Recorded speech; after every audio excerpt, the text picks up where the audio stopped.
Hello guys, এই যে আমি এখন স্নান করে আসলাম। স্নান করে এখন ঠাকুর পূজা দেবো। আর তখন তো আমি চা খাওয়ার পর কোনো ভিডিও ছাড়িনি। তো ভাবলাম যে আধা চা খেয়ে তারপরে বাকি ভিডিওটা পরে করব। তো মানে আধা আধা করে ছাড়বো, তো এত বড় সারাদিনের একটা ভিডিও, তো ভিডিওটা খুব বড় হয়ে যায় না, তার জন্য আমি অল্প অল্প করে ছাড়ছি আর কি। তো আমি এত প্রফেশনাল ভিডিও মেকার না যে আমি একদম শর্ট করে ছাড়বো। তো আমি আধা আধা করে ছাড়লাম। তারপরে আমি চাটা খাওয়ার পরে স্নান করে আসলাম। স্নান করে আমি ঠাকুর পুজো দিচ্ছি। দেওয়ার পরে আজকে বাবার জন্য ঘোল বানাবো, একটু গরম পড়েছে।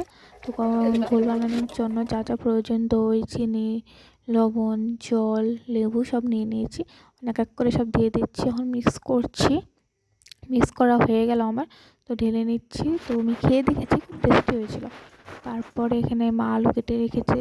তো আজকে নিরামিষ আমাদের, তো আলু ভাজি করব। তো এখন আমি কড়াইতে তেল দিয়ে দিলাম। তেলটা গরম হওয়ার পরে আমি আলুটা দিয়ে দিলাম।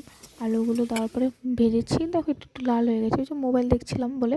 যাই হোক, এখন আমি লাঞ্চ করতে বসে পড়েছি। তো আজকে ডাল, গুঁড়ো আলু দিয়ে পনির তরকারি, পুঁই ডুকা চচ্চড়ি, লেবু, তারপরে কুমড়ো ডুকা চচ্চড়ি, আলু ভাজি, কোমর ভর্তি ছিল। তো আমি একটু বিকালবেলা একটু শুয়ে তারপরে উঠে একটু হাঁটাহাঁটি করলাম।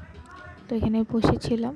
তো আজকের জন্য একটু কি, বাই, টাটা, টেক কেয়ার। আবার নেক্সট কোনো ভিডিওতে দেখা হবে।